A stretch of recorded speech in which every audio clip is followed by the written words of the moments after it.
The reason I'm playing this, it's from an album which I played yesterday, which impressed people mightily. I have to say it impressed me a lot too. It's from the Red Hot Chili Peppers. It's a new album they've out, which is called Music for the Kilted Generation. And this is a track called Hellbound Train. It gets a wee bit lively later. I just thought I'd kind of, use it to drown out the fat boy. But then it stuck and ruined the whole thing. So we just have to play it now. He's already drowned out. He's already gone. I didn't expect to get rid of him for a while. But this is the way things go. It's all show business, isn't it? Well, it's good to be in show business because, after all, who else would have us? Where's that phone number? Excuse me, I'm talking to myself.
Oh, it's good, isn't it? That's Music for the Kilted Generation. That's a track called Hellbound Train. That's from the Red Hot Chili Peppers. That album is out now. I don't know if it's in the shops yet, but I said to you before that I would give you a website. It's What do we decide to do this? www. We didn't do that. Dub. What's it? Triple W. Anyway, Rel Records. We. What? You can Rel. say What? We. Rel Records, RELRECORDOS.com, www.redhotchilipeppers.com. Sorry. Yeah? People are complaining already. Good. Overkill. What? Overkill. I just played one song. I'm not going to play anymore. You played 4 yesterday, apparently, and then you started. That was 24 hours ago. The people not recover yet? People are ringing saying it's overkill. It's not overkill. There's the Janet has now got her 3rd complaint. Janet is on her 3rd complaint, and I've had 2. There's 5 complaints since the programme started. Do you remember what Liberace once said? And I quote him. Well, he's your friend. He's my friend. He's now dead, of course. I know. He said, too much of a good thing is wonderful. Oh, yes. I think when something is good, you should play it not too much. I played 4 tracks yesterday. Yeah. I played 1 today, but I'm not going to play any more today because I'm aware that, there's no point in overkill. That's not overkill. I thought it was a good idea to start with that. I'm only telling you. You love telling me. I don't. You do love telling me. I don't love telling you. The number to ring if you want to contact this programme is 08459 555 678. But if you're going to complain about the duplicity and indeed the repeating of songs, don't you bother. All right? Cheeky monkey. Cheeky monkey. Listen. Cheeky monkey. You have the ear. I have indeed. You have the ear of the people in Belfast. I have the ear of important people, yes. And television land. A man sends me an email. He says, I admire your stamina. He said, determined to say what you have to say in spite of your interruptions. He says, I admire the way you plough on and ignore this. And, it's true. I don't give myself enough credit for tolerating you. I know. What? But anyway, I have the ear of the people in Belfast. Yes. And especially the people in television land. I have indeed. Will you please? You know the shadow on the weather is really. You know that. Talk about overkill. Right. You've been talking about that for 6 months. I'm leaving that now. All right. I'm leaving that. I'm now launching a campaign to get Big Jim Fitzpatrick bigger furniture. It's because he's tall. He's 6'3", and his big knees are sticking up under his chin. But you see, he's using the furniture that was designed for Austin O'Callaghan. Well, he needs new furniture. I watched him last night, and he was not a bit comfortable sitting in that wee tiny settee. It's like... Get him something that he's comfortable with. Okay, right. Well, wouldn't you think that the BBC would stretch to a decent chair to accommodate a man who's 6 foot what? What is 6'3.5", apparently. What's he doing in the BBC? He should be a lumberjack. Anyway... Did you see the John Hume programme last night? No. Life is too short to watch anything that includes Bono. No, but he wasn't on it last night. No, but the point is, any list that includes Bono, I can't take it seriously. Well, it was very, very good. Because you know what I think of Bono, don't you? Yeah. No time for him. But, I can't when you watched that programme last night about John Hume, you say it even reinforces your argument. You say, what is Bono doing in that category there? Exactly. What is Bono doing there? Because you and I know the life that John Hume has led. Mm-hmm. I mean, sure, I was taught by John Hume. I know. I voted for him. You should never tell people what you vote for. I did. It's a private, personal thing. It doesn't matter. It's on television. The people will now know you're a Catholic. they throw stones through your window. No, seriously. John Hume is the most wonderful man. Of all the politicians that I know, is the only one that's worth anything. Because he always stuck to his convictions. And he always had a sense of fairness and equality, and he never did anything for his own aggrandizement, as most of the others do. And he never regarded it as a career. He just regarded it as something that he had to do. I remember when I was at school, he was a teacher he was a supply teacher. I don't think he was a teacher full time. I don't remember. I only remember him coming in. He's one of those guys that probably after university, if he would fill in for somebody for a week, in primary school, that kind of thing. But I remember when I was in a class, I remember him coming. I remember very well. He's a very handsome man when he was younger, and he came in and he stood there and he said, "Just read your books there." And he looked out the window for the entire class. Wise man. No, but see, there's a man who had big things on his mind. A man who realised what was going on here, and a man who was determined to do something about it. He did a university thesis that pointed out some of the peculiarities of life here in the Northwest, which is still available. I have it at home. I'll give it to you. I'll rent it to you. Excuse me, he gave me the original. The original manuscript? That he really typed out himself. Are you serious? Yes, serious. Yeah. What do you mean he gave it to you? He gave it to me. You've got the original manuscript that he typed out? Yes. You've got that? Yeah. That's worth a fortune. Well, I don't care. Why don't you give it to one of your golf buddies? No, I will not. They'll give you a house for it. Anyway, some of your comments, or some of the Some of my comments? Well, let me hear some of my comments. some of the text messages. Okay, Go ahead. Too much chili peppers. You're sickening us now, says Kim in Belfast. Great start to the show, Gerry. Lovely music, says George in Dungannon. See, this is wrong with the country. This is from Brendan. Stop turkey neck playing that chili peppers. He's doing my head in, says Brendan. Too much pipe music. What happened to Claire Sproul? Was it a one album deal? So there you are. Claire Sproul. Well, Claire Sproul did an album. She signed, I think, with Atlantic. And I don't think maybe what I think it happened, it didn't sell as well as they probably thought it was. So she can through that kind of period now. She just kind of write more stuff. Yeah. Sometimes, people back somebody to be a huge star and it doesn't happen, but they don't neglect them. And they kind of go back to the drawing board. I think she's doing that now, yeah. Yeah. Well, there you are. That's just a wee... Yeah. So, well, yeah, that looks to me like a mixed bag. Yeah, it is a mixed bag. It is a mixed bag. But see, we're a divided community, Sean. Mm-hmm. There's a lot of people out there can't take a pipe. They can't take a pipe. You know what I mean? A piper, I mean.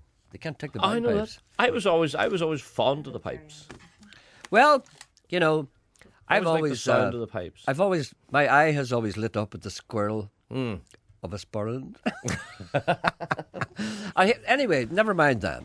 A gentleman writes to me and he said, your show must be getting better as our local shop is now playing it for the customers, whereas before they always played Frank Mitchell on New 105. Oh. An accolade indeed. See, it means, you know what this means? No. Getting through to them. Anyway, I was watching BBC Breakfast News from London this morning, following the progress of the Chilean trapped miners. The undertone is in here. Undertone's... What does he want? He wants you to interview. Well, tell me, since Teenage Kicks, what have you been doing? Nothing. You're only 17 then. You're 50 now. Anyway, I was watching the BBC Breakfast News from London this morning following the progress of the Chilean trapped miners. In an effort to create some kind of tangible link, they had on a psychologist and a cave explorer, a caveman who had been trapped in a cave himself. Obviously, this is the BBC way. Get a man in who knows what he's talking about. News interviewer, well now, Michael, you yourself were trapped in a cave. How long for and what was it like? Oh, he said, I was there for nearly an hour. That's like the people standing outside 10 Downing Street, knowing the Prime Minister's in America. Anyway, is it me, Gerry? A guy trapped in a cave for 1 hour and he freed himself by breathing in and squeezed out, being compared to miners, been stuck underground for 2 months, drilling equipment, boreholes, escape capsules, revolving at 350 degrees. They would have to get... Do you hear what those guys have to do? No. They have a special drink that's been designed for them by NASA.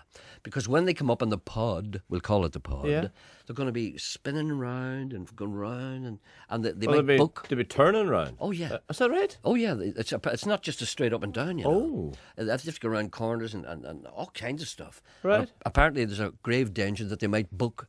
And how'd you like to book it? It's like being in a telephone box and booking. You've done that many's a time on a Saturday night. You're going home, you're going, and you go in the telephone box, remember? Remember they used to all work? And you make sure you book on the actual phone itself so that the next person there will be aware that you were there. But I could, do you know something? See if I was a trapped Chilean miner, I would stay down there. Do you know why? Why? I couldn't get in that pod. I couldn't. Do you realise? Do you realise what that would be like? Oh, the smell of it would be... The smell of it. What? The fact that you're in a metal pod in the middle of the earth. Yes, right? you have a choice, don't you? You have a choice. You stay down there. That's what I mean. No, what I'm saying is I couldn't get into it. Yes, you could. No, I couldn't. Yes, you could. I couldn't. Yes, I would be the same as you, but you would have to go into it. I once saw a film. I have discovered what my Room 101 is. Right. Do you know that movie? Not the movie, but the TV program Room 101. Yeah. People come on and tell you the things they like. The origin of that, of course, is George Orwell, 1984. And in Room 101 was your worst fantasy, the thing that scares you to death. Whatever it was in there. So when Winston Smith, out of the book, went in, it was rats. They put this cage on him and they put the rats in front of it and they threatened to open the little cage. And he'd tell them anything. Give away his mother. Anything. Get the rats away. I didn't know what mine was until I saw a movie called The Vanishing. I don't know if you saw it or not. Starring Kiefer Sullivan. Janet saw it. Janet, do you know what I'm talking about? The fellow was trapped in a coffin. He's buried buried in a coffin. Oh, stop it. Oh! hello. And there's a movie now. I went to see the movies the other day. There's a movie on at the moment called Buried, and it showed you the trailer for that. And I had to go to the toilet while it was on because it showed you a man in a coffin with a mobile phone and a lighter. And he was going, hello, hello. I had to get up. I said, no. I had to get up. I had to go into the toilet and I had to come out when it was over. I can't take that. That's my room 101. Buried alive. So if you want, see if ever anything happens to me and you discover that I'm not really dead, make sure they bury me quick. Right. And open me fork and put the crunchy between me hands. So that I'll waken up 6 feet below in a coffin with me fork open with a bar of crunchy. And I'll know that you've done it. How long will it take the miners coming up? An hour, will it, or what? No, I don't know. I really don't know. But I just couldn't get into it. Yeah. Boreholes, escape capsules. Also, he says, say hello to Davy McGee and Liz from Lurgan. They listen to the programme every day. Addicts they are, and Liz is in love with me. Is there someone interfering with your TV? Do you know what I mean? Yes, it's called the guy who owns it. It's a hire purchase company. Is your TV going off and on the picture? I don't know. I haven't watched it. I have advised them to seek help immediately. It's happening in our house. Can't you hear me reading out her I'm sorry. Janet was telling me it's happening to her father as well. Is somebody interfering with your father, Janet? Can't have that. Right, I'm going to play a little song now from who's my favourite singer? Dean Martin. No. Who's my favourite female singer? I mean, as a person. Do you remember the lady who's in here? The Linda interviewee. Welby? Linda Welby. Yes. Yes. Let's do Linda Welby. Right. Well, Linda, you've got an album out at the moment. No, I have to do it. Oh, no, you have to do it. Okay. Now, let me explain in case people think we're slagging her. She's the most wonderful woman, but she's very shy. And she came in here one time and I interviewed her, and this is the way it went. Linda, great to see you. Tell me, what are you doing now? What? Your album, it's a great success, and people are cramming for your albums. Tell me what has happened. Where are you playing? Well, here and there. Sorry? Here and there. Here and there. Well, are you playing anywhere in Belfast, for instance, like over the coming weekend? You're not. Have you any plans in the future for touring around Belfast, Derry, or Enniskillen, or any place? I don't know. And the inspiration for your songs, how do you get this? How do you get this inspiration? What? You know, your songs that you write about. You seem to write from the heart. Is it? Yes. Is it all about true life experiences? I think so. And how long have you been playing the violin, Linda? I don't. How long have you been playing the guitar, Linda? I don't. Well, what is it you play? I don't know. Well, you don't know what you play. How long have you been in show business, Linda? I don't know. And, would you play the record? Will you play the record? Well, is there any particular one, any particular track from the album you'd like us to play? The new one? Yes, but is it number 1 or 2 or what track? You single. It's a single. All right, Linda. Got a friend in a million. Got a what? A friend in a million. You've got a friend in a million. No. It's called. It's called A friend. A friend in a million. Yes, it's called A Friend in a Million. Was that so hard to say? Oh, right. Okay.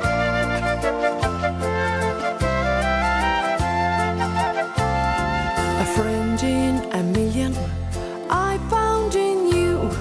A friend who is caring, kind and so true. Not a day that goes by you call just to say, how are you keeping and how is your day? You're there when I need it, a lift from despair. Always right with me to show me you care. You say that I'm your inspiration and joy, but without your friendship, my joy would soon die. I have never seen you without a smile or a wink. You love everybody, how thin you do think.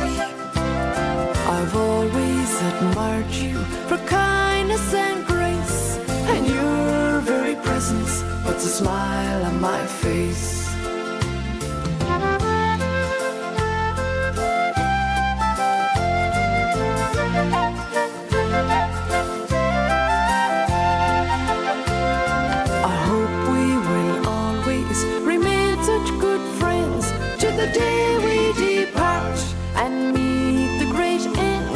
In heaven we meet up and show everyone this really great friendship in each other we've won.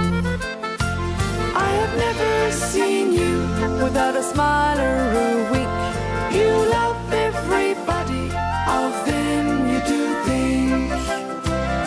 I've always admired you for kindness and grace, and your very presence puts a smile on my face. No, I've never seen you without a smile or a wink. You love everybody, how then you do think. I've always admired you for kindness and grace, and your very presence puts a smile on my face. Yes, your very presence puts a smile on my face.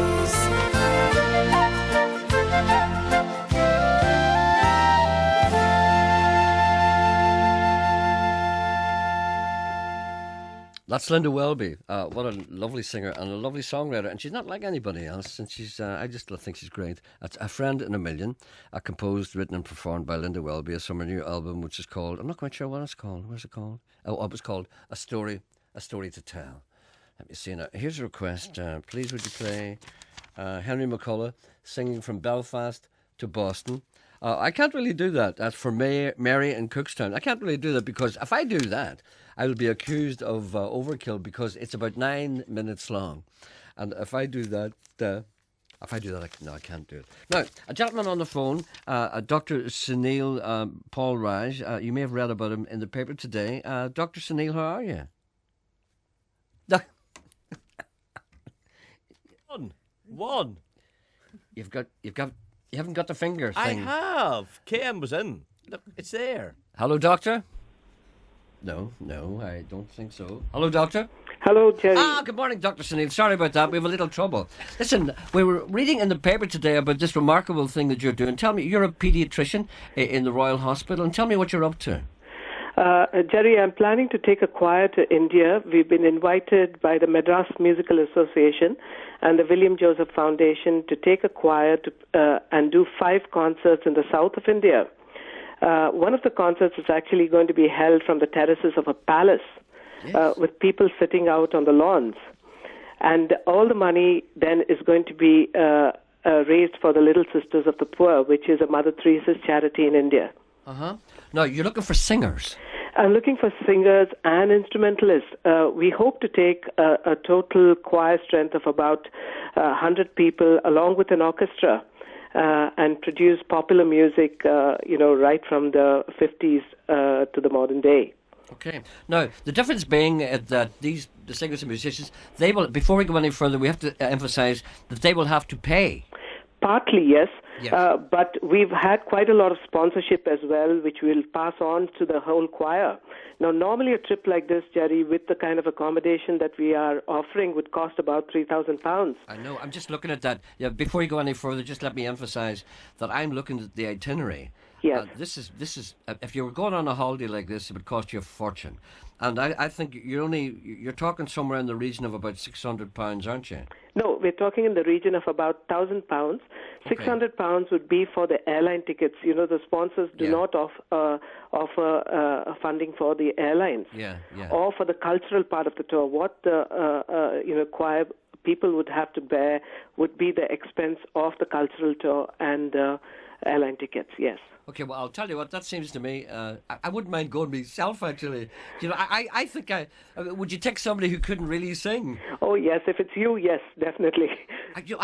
Can I say to you that I think I think I'd like to go on that myself. Would you take me if I wanted to go, if I had money? Oh yes, Gerry, I think you're a pretty mean bass guitarist, aren't you? Well, mean is right.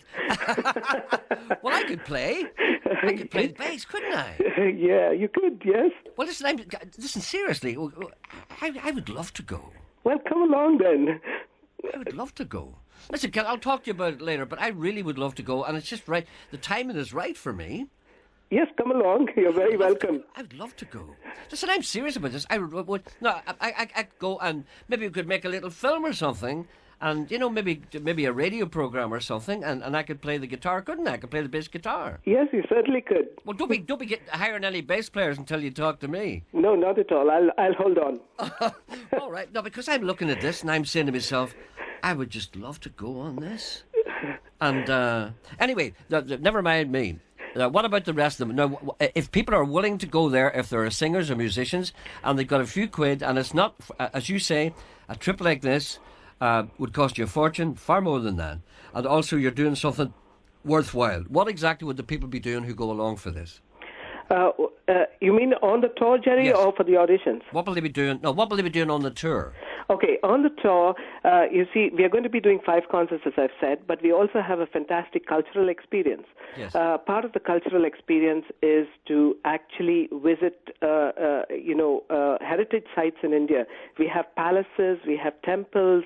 We are hiring out a whole train to take people up the hill. This is a heritage train which is about 200 years old. And it passes through some of the most fantastic scenery up the hills, through tea estates, coffee estates, and the forest. And we're taking them to a 100-year-old chocolate factory, which has its own unique style of producing chocolate. Oh, my God. Listen, we're running out of time here. So, Doctor, I want to ask you how people audition. Well, all they have to do is to send me an email. My email address is Sunil Paulraj, spelled as Sunil, that is S for sugar, that is, and Paul as in Paul, R-A-J as a suffix, so that's all one word, Sunil Paulraj at yahoo.co.uk. Yahoo.co.uk. Are you having public auditions? Yes, it's open to anybody who wants to audition. The whole trip is to showcase Northern Ireland in India. Okay, so where do they go if they want to? If somebody wants to, can somebody just show up? I'd rather not. I'd rather not, because I don't want them to wait about. All right then. So it's Sunil, Sunil Paulraj at yahoo.co.uk. And we've got that here. Anyone who didn't get that, give us a ring. Yeah, it's at the Royal Hospital, the Bostock House. Okay then. Listen, I'll chat to you about that later, because I'm seriously interested in going in that. As long as there's no sing-songs around the campfire. No sing-songs. All right, then, I'm going then. Okay, thank you, Doctor. Best Thanks, of luck Gerry. to you. Thank you very much. Bye. Bye. On 92 to 95 FM and 1341 medium wave. This is BBC Radio Ulster. Now at 11 o'clock, this is the BBC News with Keith Burnside. The Minister for Employment and Learning says he will set up a group to consider the best way to fund university education in Northern Ireland. As our education correspondent Maggie Taggart reports, Sir Reg MP says it's too early to give a full reaction to the Brown Review of university funding in England. Sir Reg MP says there are challenges to the continued expansion of higher education, made worse by these straitened economic times. He says Northern Ireland needs to find the right balance between the taxpayer and the people who benefit from higher education. He says it's too early to give a complete response to the Brown Review. On the report commissioned from the chair of the Institute of Directors, Joanne Stewart, the Minister says he has asked her to update it in the light of Lord Brown's review. Sir Reg is to set up a group of people interested in higher education to help develop future student finance policy here in Northern Ireland. The first meeting will be held in November. The Minister says at a time of grave economic difficulty, cheap words and easy promises from the Assembly would betray the responsibility to demonstrate real leadership. The Republic's Justice Minister Dermot Ahern has congratulated Garda officers who found a dissident Republican arms cache. The weapons and explosives had been buried. Garda Commissioner Facna Murphy said the find was significant. We're dealing with a small, core group of focused people of varying ages. Some of them, are a throwback from a time when other views prevailed. Those views cannot prevail now. It's the force of law and order, and the peace process is the way forward. And PSNI officers investigating alleged dissident Republican activity have arrested 4 men after a gun and ammunition were discovered. They were found in a car near Cookstown during a stop-and-search operation late last night. A man has been charged with attempted murder after an attack in North Belfast. On Sunday, a man was stabbed in the stomach in Charleville Street off the Crumlin Road. He's now in a stable condition in hospital. A 20-year-old is due in court this morning. And now the weather forecast. Here's Cecilia Daly. Mist, fog and low cloud will continue to thin and lift, with most places catching some sunshine by the afternoon. The best of the sunshine is likely in the west, with some patchy cloud lingering in eastern counties. Not as warm as yesterday, but still pleasant with a high of 15 or 16 Celsius. Tonight, mist and fog will return, but also some cloud, so not as chilly, the low 4 or 5 degrees. BBC News. BBC Radio Ulster. Travel news. If you're flying to France today, you can expect some disruption and cancellations as a result of a workers' strike. At Belfast International Airport, the 5 to 3 departure to Paris is cancelled, along with the 5:5 arrival from Nice and the 10 to 7 arrival from Paris. Passengers expecting to travel should check with their airline before leaving for the airport. And at the seaports, the 1:30 Belfast to Stranraer super ferry sailing has also been cancelled. That's because of a technical fault. Passengers are advised to call Stena's reservations number to amend their booking. Elaine Sutherland reporting. Travel news on BBC Radio Ulster.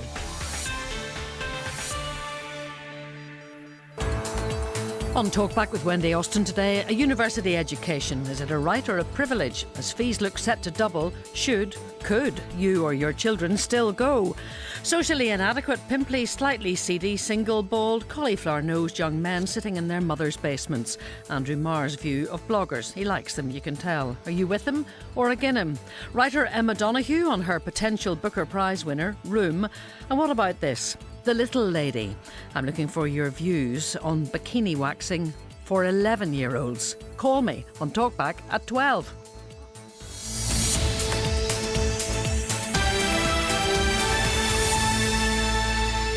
Thank you, Wendy. It's going to cost 36,000 quid to go to university. It's a good job you never went. Isn't it? You'd be in debt to your hucksters. Hucksters, yeah, hucksters. Isn't it amazing the amount of money it's costing people? When I went to university, I was a mature student and they paid me to go. I got about £10,000 a year to go to university and I was 32, for God's sake. Imagine if I had got that kind of money when I was 19. I would have drank it all. And they're taking away child benefit. I think people have been so Were you not used... 36? I think people are so used to the Labour government they forgot what the word conservative meant. Anyway, a gentleman said if those miners in Chile had shouted up, "Hey, there's oil down here!" The American British troops have been down there in 2 days. It's funny how American British troops always come to people in oil producing countries who need help in setting up democratic institutions. How kind they are.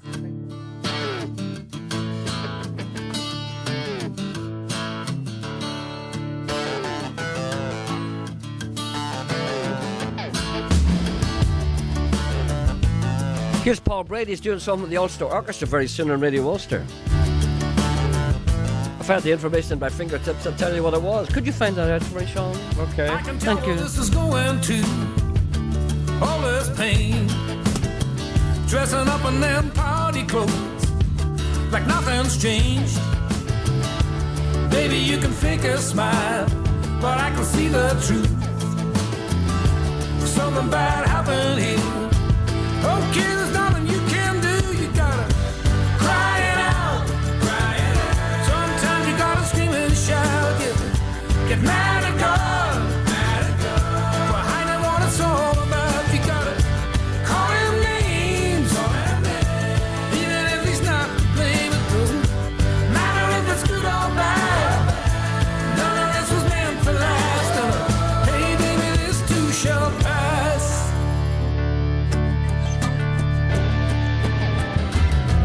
I can see the devil at your heels, and you won't slow down. Chasing you from bar to bar, all over town.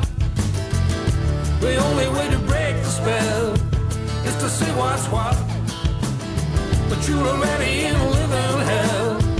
Hey baby, now give it up. You gotta cry it out. Sometimes you gotta scream and shout. Get mad at God.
That's Paul Brady, of course, off his new album, Hooba Dooba. And he'll be performing tracks on that, as far as I know, with the Ulster Orchestra, many of whom will not know how to pronounce Hooba Dooba, I imagine, at the Waterfront Hall on Saturday the 16th of October, which will be recorded by the BBC. I'm not sure about tickets for that, but all you have to do is ring up and check it out. I don't know how these Who would you things ring? work. The Waterfront box office, I would imagine. You don't ring the BBC? I know, but the Waterfront box office say, oh, these are free tickets, or whatever the case may be. But who Now, would issue them? The BBC? Or I don't know if it's a BBC concert or it's been recorded by the BBC. You should have found that out to tell me. You're asking me questions about something I asked you to find out. Don't you realise the irony there? I asked you to find something out and you're asking me questions about it. The reason I asked you is to find out the thing, because I know nothing about it. Now you're asking me about it. All we know is that Paul Brady and the Ulster Orchestra are appearing in the Waterfront. I couldn't see that being a free concert. Well, neither can I, but I mean, you're the one who brought the spectre up. It's been recorded by the BBC. I don't know if it's a free concert or not. I don't know. I don't think so. I wouldn't think so. Well, what did you find out then? Ask Janet to Google whatever she does. Well, we weren't asked to find that out. Oh, I'm sorry. There's a little thing. It starts with an I. What is it? Initiative? Yeah, that's it. Initiative is what it's called. Find out if it's a free concert or what is it. We Googled Paul Brady's whereabouts. Did you? I'd be afraid to do that. And you found out that he was going to be there. In the Waterfront on Saturday night. But when did you go into Google the BBC thing? Do I have to do it myself? Look, do I have to do it myself? See how long you can see what you can do. Hold on a second. This is ridiculous. Right. I'm my own grandpa here. Hold on a second. I'm scrolling through my emails. Right. There may be something here that would be of some. No, there's nothing here. You see? No. Well, there is something here, but I haven't time to look for it. I got something the other day and I forgot. You have 50 minutes. I know, but I mean, people don't want to spend 50 minutes listening to me scrolling through email. It's not what they pay their license fee for. After all, there is a review going on. Be very, very careful what you do and say. Maybe perhaps Janet, in the fullness of time, could maybe Google the BBC website. Well, there's a lot of people ringing now, so we'll find out. Is there? Yes. Yeah, ask the listeners. Yes. Yeah, that's the best way. The listeners invariably know more about BBC activities than we do. You don't have to tell me, I know every reason why. You feel the way you feel, and you cry when you cry. Baby, can you show me how I get so far behind?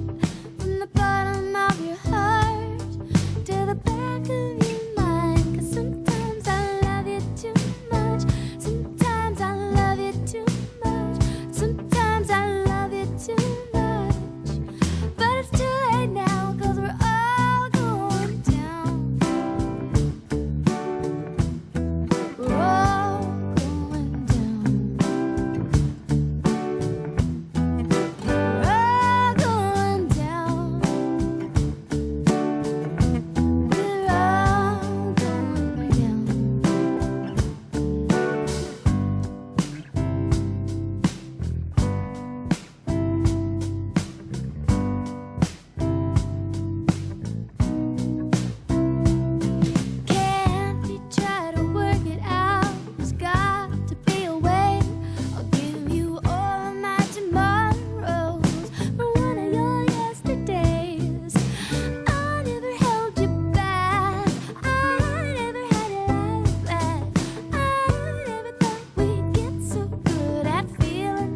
That's a great song, and I can't remember the name of the girl who sings it because I had it here a moment ago. Her name is Sarah Watkins, and that's a song called Too Much. Is she one of those Newfoundland people? I don't know if she is or not. There's a bunch of bands coming over here from Newfoundland and places due west like that in a couple of weeks' time. Oh, no, she's not one of those. I'm sorry. I'll tell you more about that as the time comes.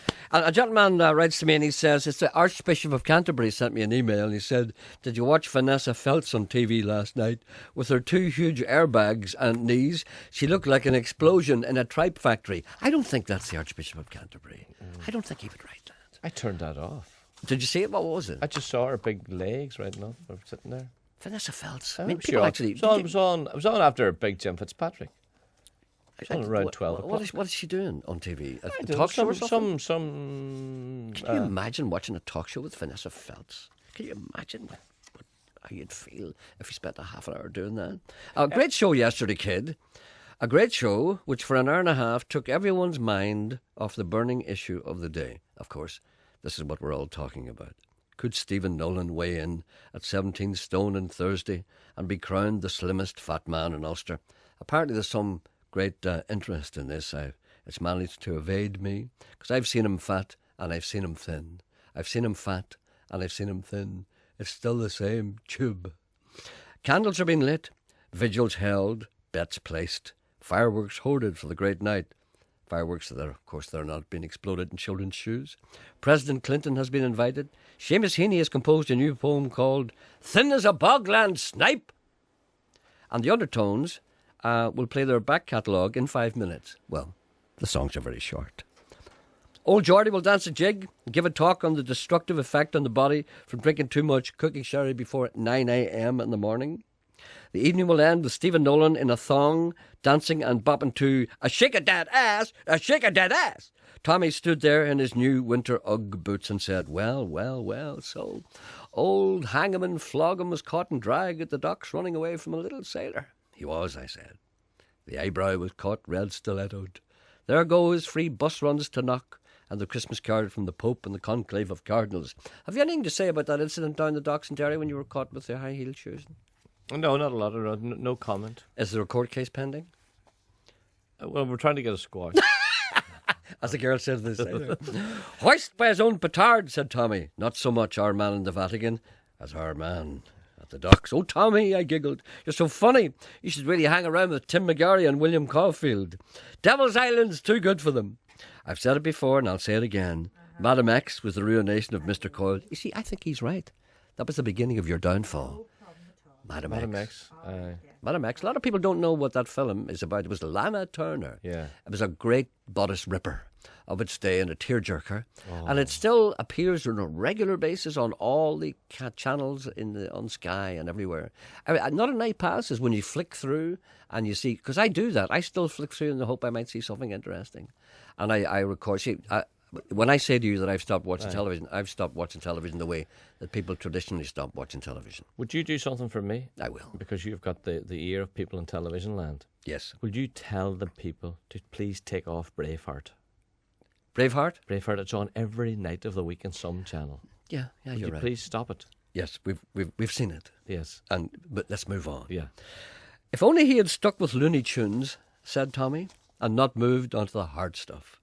Well, Looney Tunes is a gateway film. You know that we say that marijuana is a gateway drug? People used to say that marijuana doesn't do any harm. They used to say it in the 60s. And then in the 70s they went, what did I say in the 60s? What did I say? Anyway, they said you move on to harder drugs. Because of that, they call it a gateway drug. So Looney Tunes is a gateway film. You probably started out with that. Roadrunner. No, they weren't Looney Tunes. And then ended up with Madam X. That done you. As I slipped a well-worn DV of Stephen Nolan, wild and uncensored, into the DV player, I sat there leering and drooling with my thumb on the pause button. We don't want to hear that. Well, you see, I think Stephen Nolan is setting an example to all good-thinking people. Just what can happen if things get out of control. Apparently it's on the radio.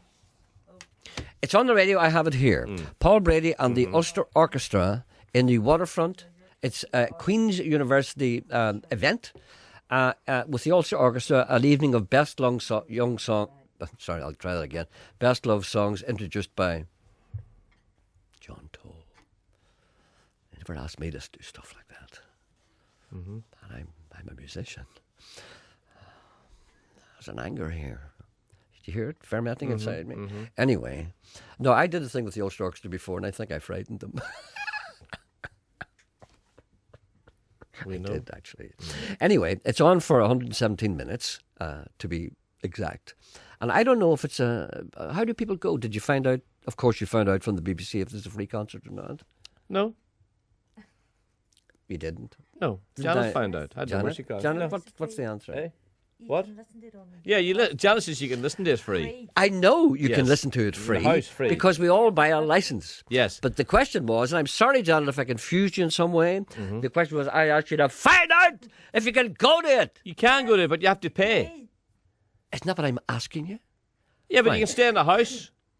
I know. Listen it on the I'm not talking BBC. about normal people, right? Normal people who go out. Not Yes. talking about you, Janet. I'm talking Right. about normal people who get dressed up and go out and pay and go to things. It's what's called socialisation. You don't It's do what's that. called.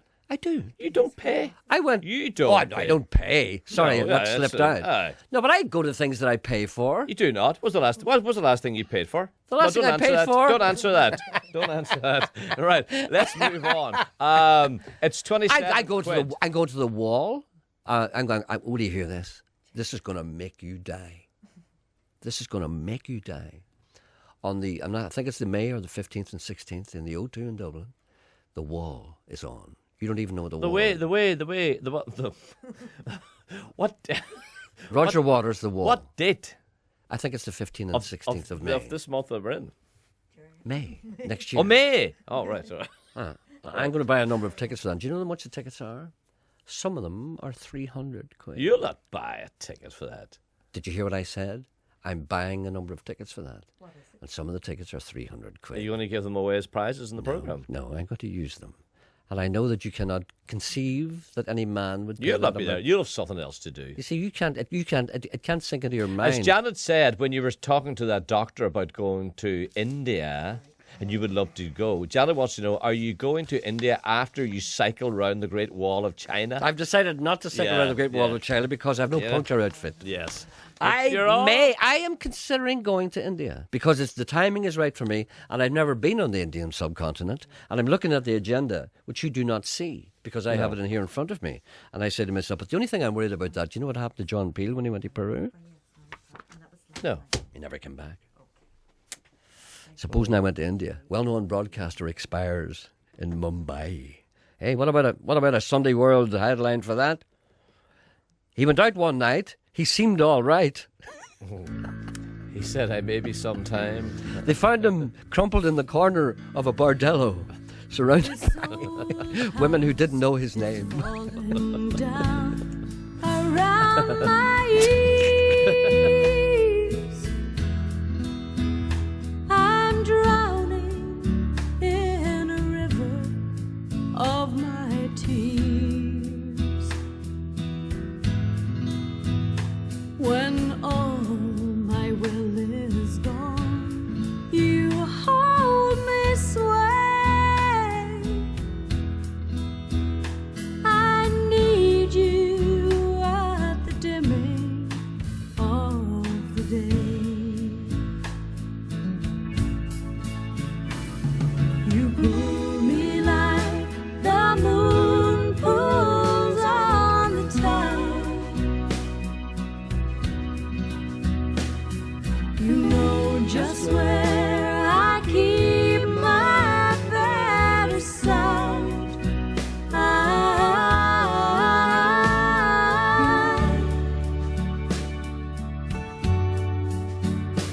What days have come to keep us far apart? A broken promise or a broken heart.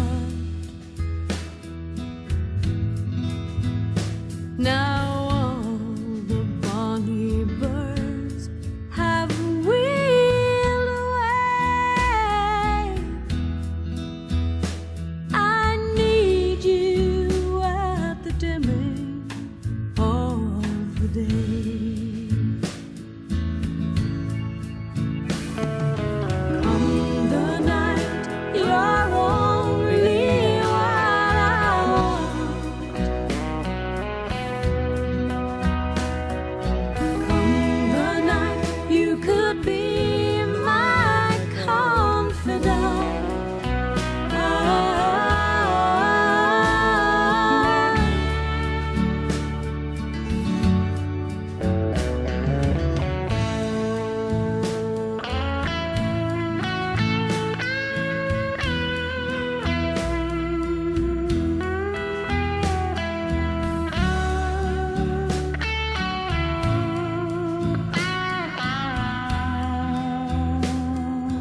see you on the street and in company.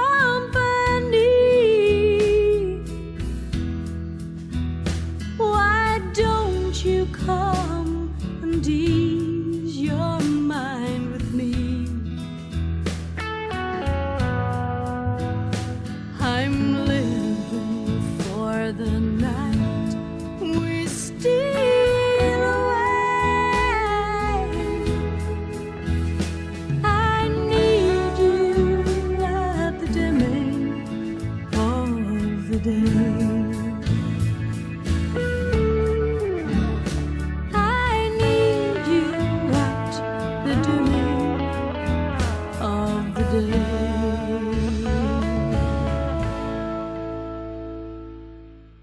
Oh, lovely song, lovely singer. That's Janet Dowd, and that's a song called, written by Richard Thompson, of course, called The Dimming of the Day.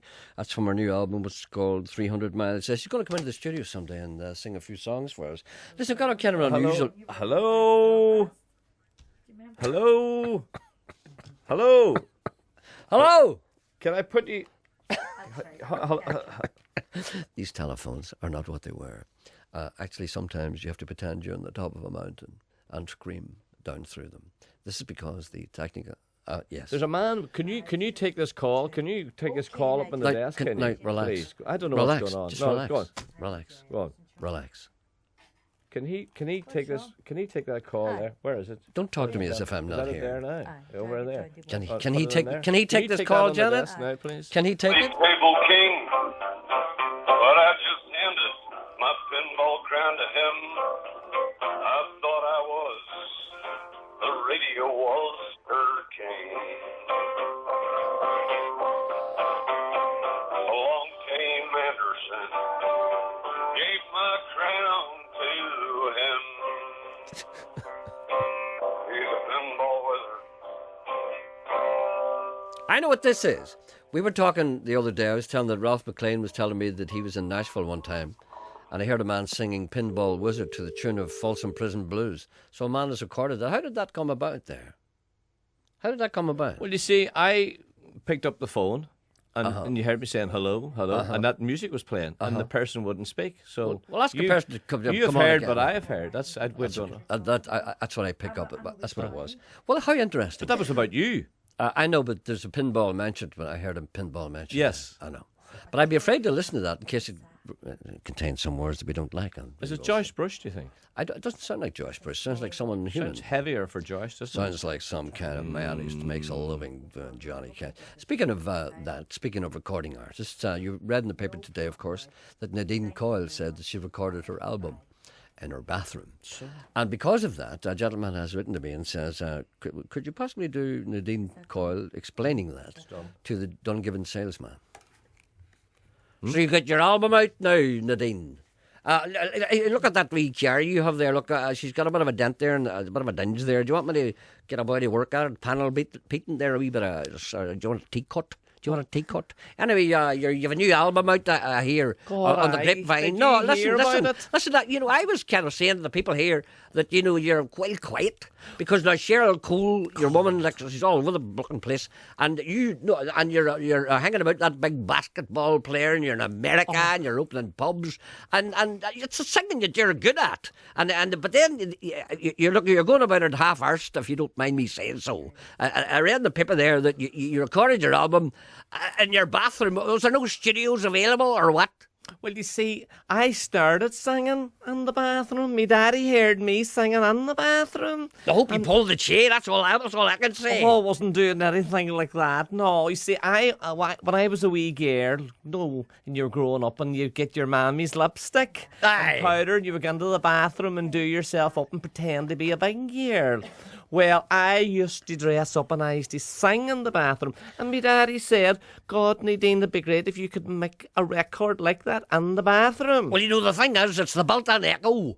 The built-in echo, you don't have to, what do you call that, reverber, that shaking thing?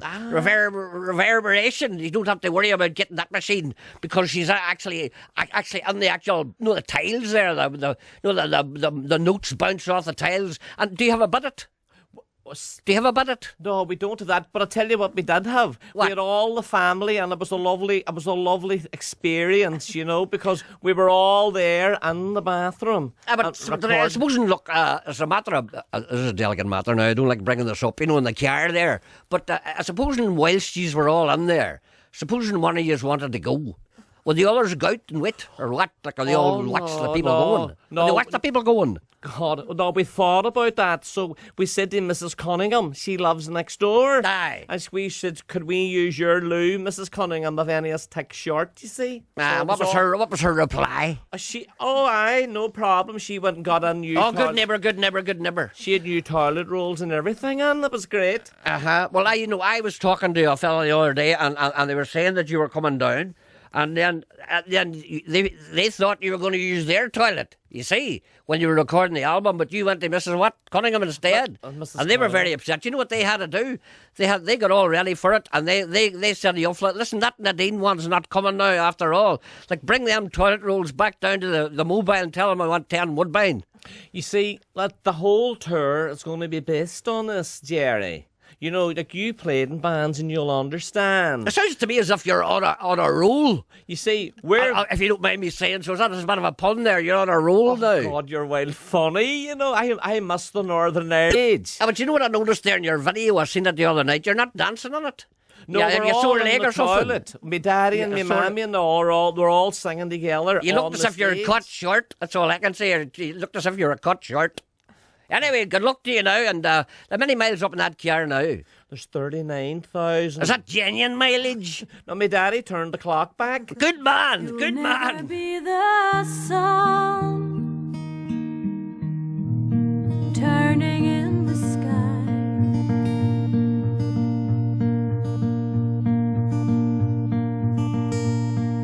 Well, I've done a lot in a short space of time, and I've seen faces that don't know how to smile.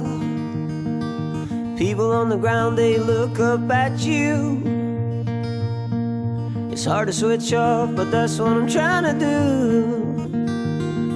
'Cause someone told me the world owes you nothing, and I think it might be true, but I feel something out there. And I wonder what it's like to know there's no one that you can turn to when you need to open up and tell someone. Tell them how you feel. Stand clear of the closing doors, please. That's all they hear ringing in their ears. Some of them say they serve their country. Some of them I wonder where is their family. And someone told me the world owes you nothing. I think it might be true, but I feel something out there. And I wonder what it's like to know there's no one that you can turn to when you need to open up and tell someone. Tell them how you feel.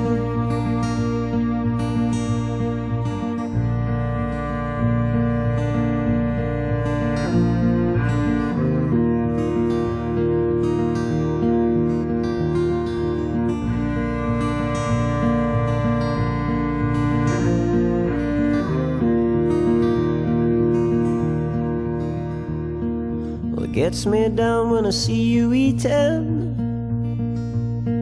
something that someone thought was beneath them. And you're sitting on the ground with your life's treasures, and people run past you at their leisure. And someone told me the world owes you nothing. I think it might be true, but I feel something out there. And I wonder what it's like to know there's no one that you can turn to when you need to open up and tell someone. Tell them how you feel.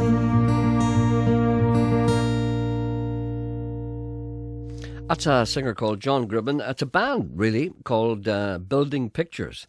And that's a track called Closing Doors from Northern Ireland, of course. I think they're brilliant. There is a website address there. It's www.buildingpictures.info if you're interested in that. That's excellent. And another songwriter, Barry Fleming, very popular in this show. He sends me a little email.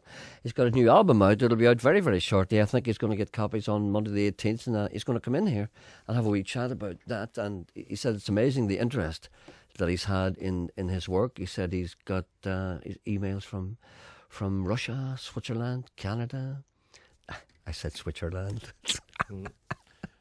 You do say Switzerland if you're not thinking. Russia, Switzerland, Portugal, Canada, Channel Islands. Think about it. South Africa, and a lot of from Japan. So he's going to come in and have a chat. He normally travels with a 7-piece band, but we can't do that in the studio, and it's not fair if you're used to 7-piece bands. So he might come in, might warble a wee bit, but he'll have a chat. I'll play one of his older tracks, the one that brought him to attention, I think, of the Northern Ireland audience, Housebound Honey.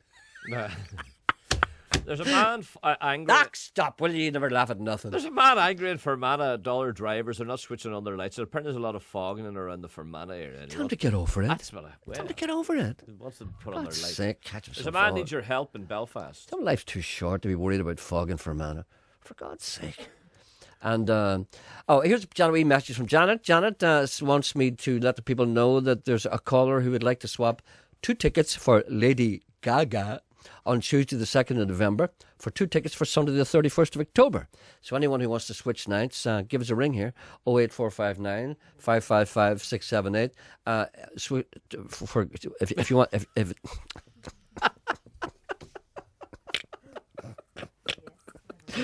See, do you know what I notice? Do you know what I notice? I can't talk when I'm talking about things like that. No, you don't. I'm not interested. No, you're not. I swapped 2 tickets for Lady Gaga. Next, how does Hugo do it all the time? The words seem to fall out of your mouth. You know what I mean? They just tumble out. They're no anything that I do that's normal, it's no good. 2 tickets for Lady Gaga on Tuesday, 2nd of November for 2 tickets for Sunday. How does Hugo do it? You're almost sleeping. You're almost, when I'm doing, how does Hugo keep awake? It's the Red Bull keeps him going. Anyway. What about Jim? You need your help. Will you wait? Oh, for God's sake, relax. What are you doing now? I'm reading the TV. Sorry, I'm supposed to be talking, I know. Where is he? In Belfast. But here on this. One. Hello, good morning, sir. Good morning, Gerry. Good morning, sir. Sorry for keeping you. That's okay. What can we do for you today, if anything? Well, I'd need to talk about a wee venue we're having this Saturday night, Gerry. Yes. It's a night.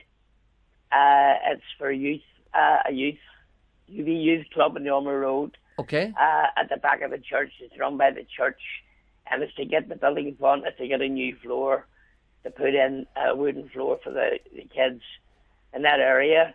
Yes. So it's a bit of a concert on Saturday night at 7 o'clock. Where exactly is it now? Who's on the concert? It's in Abbott Street. Mm-hmm. At Abbott Street Pentecostal Church, off the Ulmer Road, Abbott Street, at 7 o'clock. And there's 4 artists, 4 singing, 4 people come to sing. And there's a supper afterwards, a free supper, a lovely supper afterwards. Yes. And it's no charge in, it's totally free. And it's just a goodwill offering, just give a wee offering towards the building fund. And that's all we're asking. So we're just inviting people to come along and support the wee church for this wee building fund. Okay, then I hope they appear there in their hundreds. I hope so, Gerry. Knowing that I've spoke about it now, right, that listen to your program, so it'll go right round the airways, and I hope it hall's packed. Okay, and so do I. Generous for this floor. Thank you very much for Just that. remind them again where it is. It's on Abbott Street, Pentecostal Church. That's just off the Ulmer Road. And when is it? The Ulmer Bakery. And when? It's this Saturday night at 7 o'clock p.m. And everyone's welcome. Free supper afterwards, a lovely supper afterwards. And the admission is free. So where would you get it? Where would you get it? Thank you very much indeed. Thank you, Gerry. I appreciate letting me do that. Not at all. Okay, Thank bye. you. God bless. Bye-bye. Bye.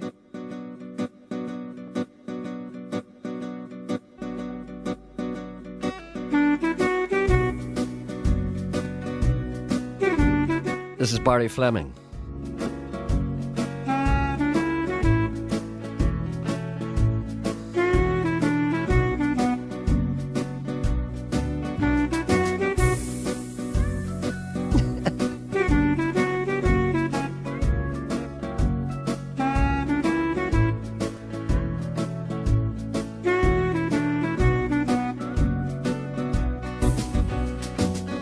Walked into the room dressed in satin and navy.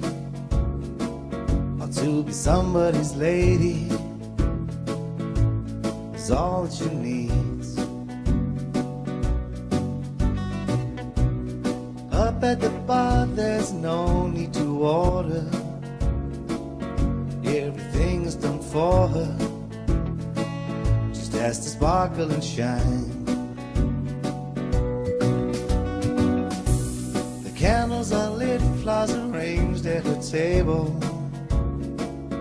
There's a message from Gable. Says he's running behind.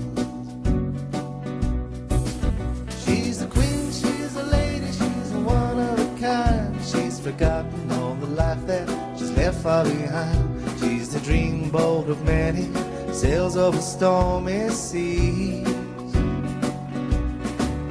She's a two-faced lover, she's a star in distress. Every line is perfect cause it comes from the best.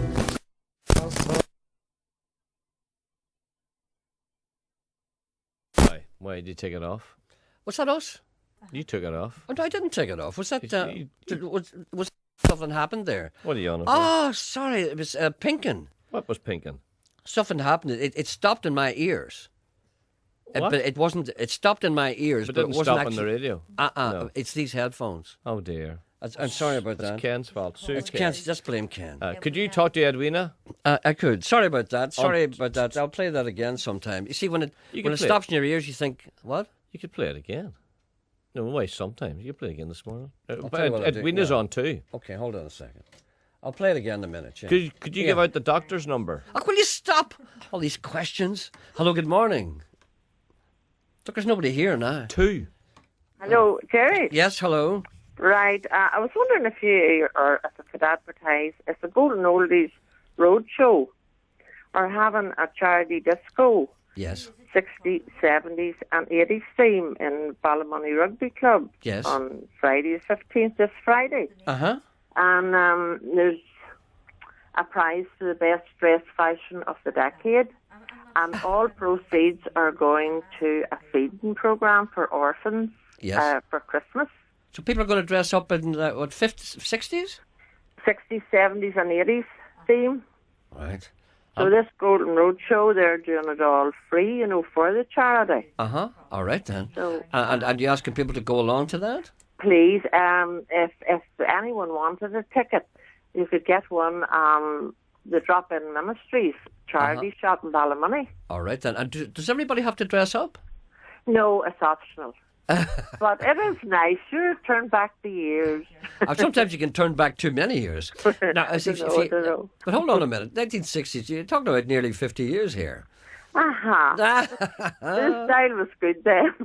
I remember a fella talking to me one time, and you know who this guy is. He said, we're talking about doing a reunion of kind of like 50s music. Right. And I said to him, have you done the sums? And he went, what do you mean? 50s, that's nearly 60 years ago. Yeah. And a person would need to be like 17 or 18 to really get into that. So what you're talking about is like nobody... No, but then the young ones now, the style was better then. Well, see, the style is always better when you're 19. Because that's when you feel like it. I mean, that's why Sean Coyle still listens to Dave D. Dozy Beaky Mick Titch. Because there's never anything better than that. Yes, he's a good chat on there. What did he say there, Sean? I said, you're a good chat. I listening thought, to both of you. Look, I thought you insulted him. I'm so disappointed. No, couldn't do that. Couldn't do that. Sorry, I thought I nearly missed an insult. Anyway, listen, we urge the people to go along. You don't have to get dressed up if you don't want to. No. The best thing, if I went to something like that, I wouldn't dress up. I'd just sit there and get full watching everybody else. That's what I do. I'm an observer. I don't think so. I am an observer, believe me. All right then. So where is that again, and when is it? Appreciate that. It's in Ballymoney Rugby Club this Friday night, the 15th. Okay. At 8:30, and it's £5 admission. £5. It's for the charity. You know, it all goes to it for feeding. So $5 is nothing these days. $5 is nothing, is right. Okay. Okay. Thank you. Thank you very much. Not at all. It's a pleasure. Bye. Bye. Thank you. Bye. Bye. Now let me know if this stops or anything. Right. Because I don't know what happened there. It stopped in my ears. Did you play a song this morning called The Smile on My Lips? No, it wasn't called that. With a line like that on the song. Did you? I think it was the dimming of the day, was it? Oh dear. Oh dear is right, yeah.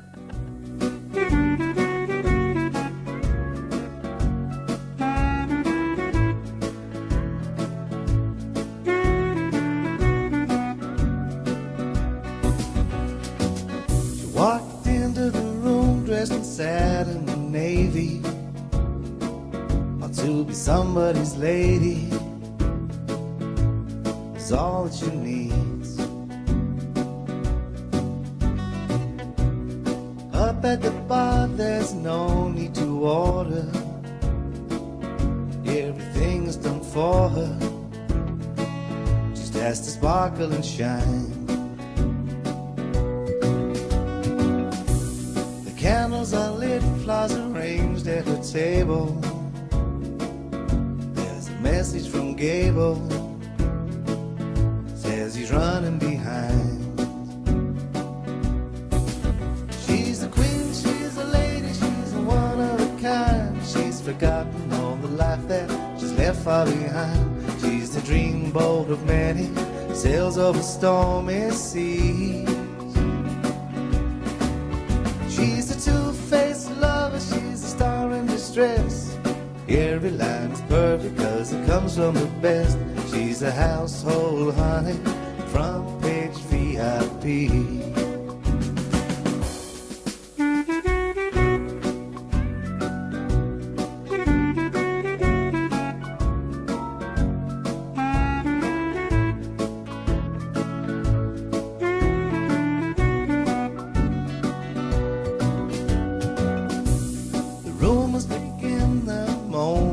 Seated, being upstaged and defeated by some fast rising star. She feared that one day she'd be replaced and deleted. Now her contract's completed. Where does she go?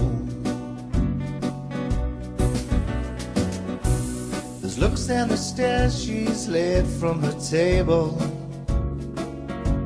So what about Gable? Well, he don't give a damn. She's the queen, she's the lady, she's a one of a kind. She's forgotten all the broken ones that she's left behind. Was the dreamboat of many, adrift on the stormy seas. She's a star-crossed lover, now the star's in a mess. Every line is perfect and it's cut by her best. She's a household honey, now it's all R.I.P.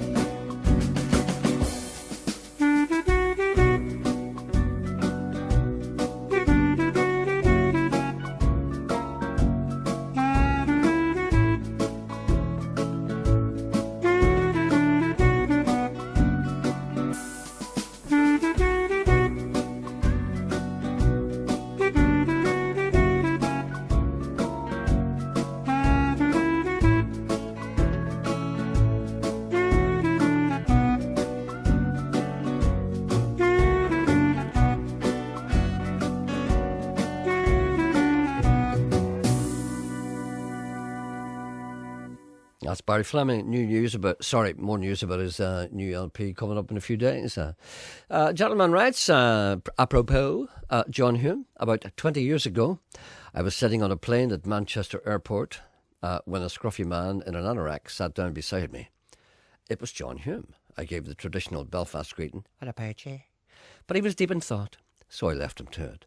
But just before takeoff, the stewardess, as they were called then before they became flight attendants, came down and moved me from my comfortable window seat and squashed me and beside a big fat woman up in front of the plane. I must have looked dodgy.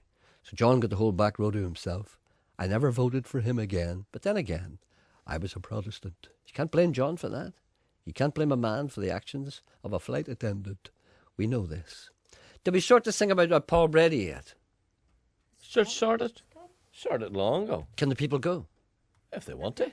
Do they have to pay? Yeah. So we told you that. No, you didn't. £27. First I heard of it. No, it's not. And where did they get the tickets? The Queen's, Belfast Queen's, Festival of Queens? Janice said yes. Yes, okay. All right. I just thought, maybe you better Or let you can me stay in know. the house and listen to it. Which is what would be the preferred option, I would imagine, from you.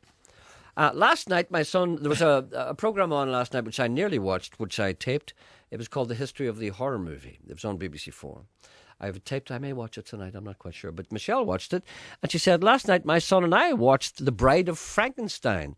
Or as they say, is it Frankenstein? Frankenstein? We always says Frankenstein. Always, yeah.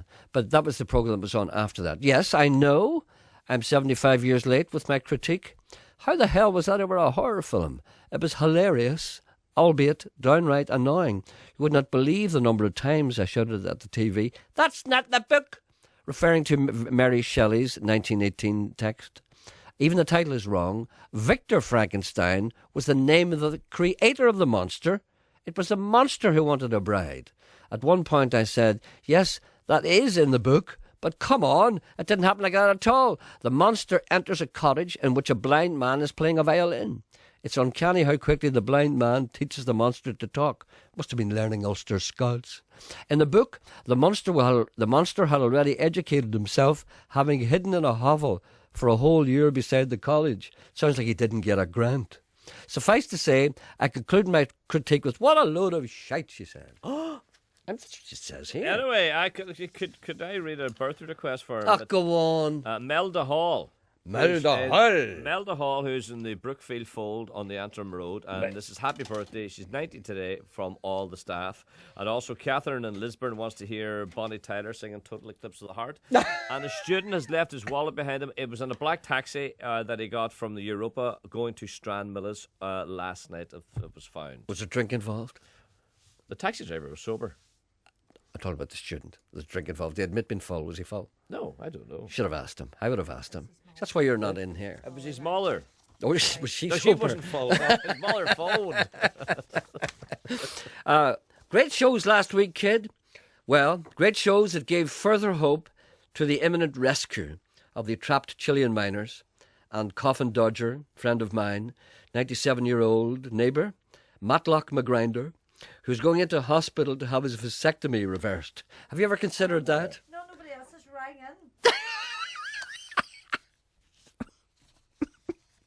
When asked why he was going to such extremes at his age, Matlock leered, drooled and gasped. "I want to stand beside a no smoking sign in a hospital waiting room. I want to light up a cigarette and say, 'Who's that daddy?'" He was dragged away by a psychiatric nurse, and a good wash with a scrubbing brush was administered with vast quantities of Lifebuoy soap. Tommy, my cat, crawled out of the cutlery drawer where he had been living for some time. He had been pretending to be a fork with a bent prong.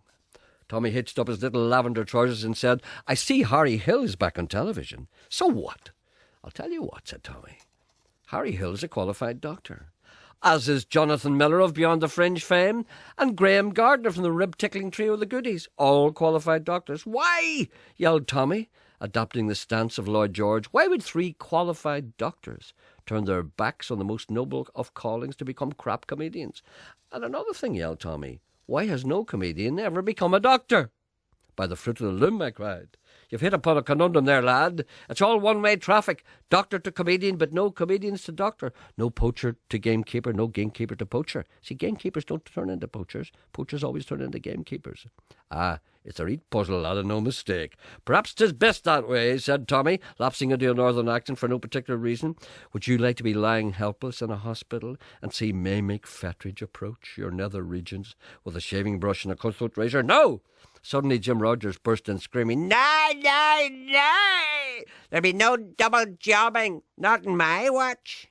One man, one job. One woman, one job, and that goes double for Katrina Ryan.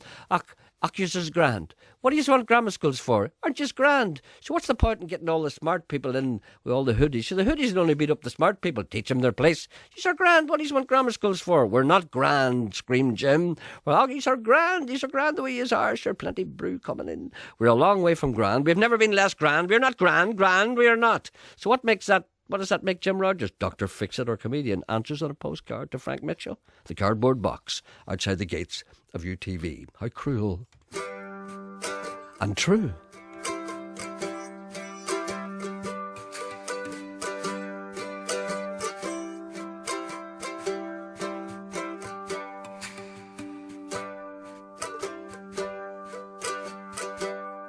Oh, living in this prison, living all my life, living in this prison, but God gave me a wife. He gave me little babies, he gave me 1 and 2. Surrounded by their love, I found my way on through.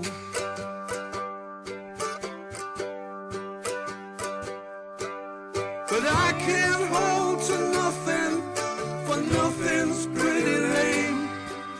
When I'm deep in trouble, well, I'll call out your name.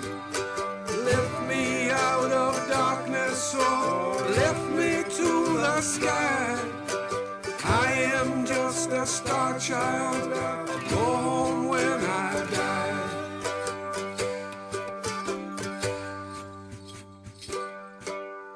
Every day's a challenge, and every day is new.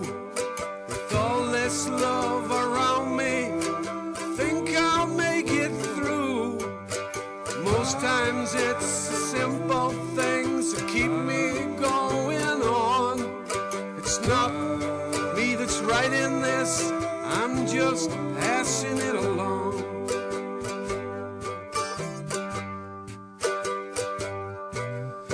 I can't hold to nothing, for nothing's pretty lame. I'm deep in trouble, well, I'll call out your name. Lift me out of darkness, or lift me to the sky.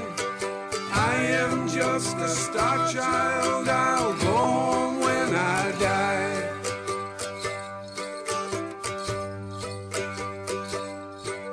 Star child, I'm a star child.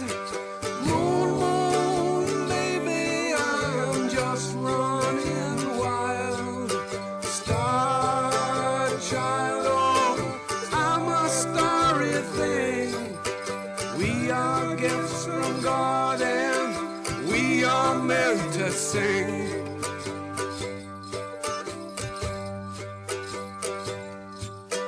Living in this prison, living all my life, living in this prison.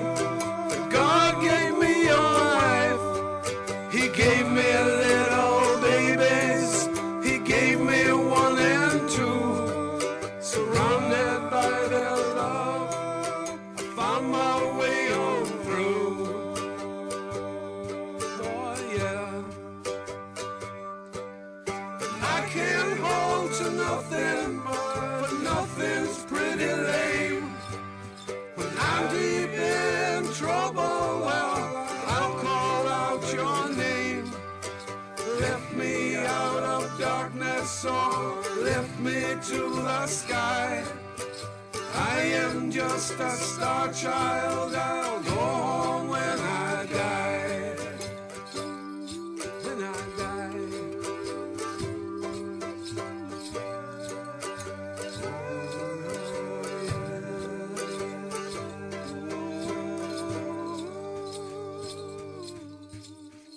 That's a song called Star Child from Stephen Hall, of course, from his new album, which is out now, called Songs from the Moonshed. And there's an email address, www.theweebear, TheWeebear @hotmail.com, if you want a copy of that. Some last messages here. A gentleman said, whilst attempting to get to the beer table at a radiofoil Christmas party a while ago, I asked the person in front of me to grab me a beer. It was John Hume, and he handed me two, and he kept them coming. What a great man. That's Hedley McGuinness paying tribute to him. And also, let's see, speaking of which, the other day, oh no, sorry, that's another one entirely, so I'm just reading out these things here. I watched the history of horror too, said Jonathan. Did you know that Bela Lugosi played Dracula in Belfast in the 50s? He didn't stay long. Apparently the audience terrified him. Well, I can't say. Back tomorrow.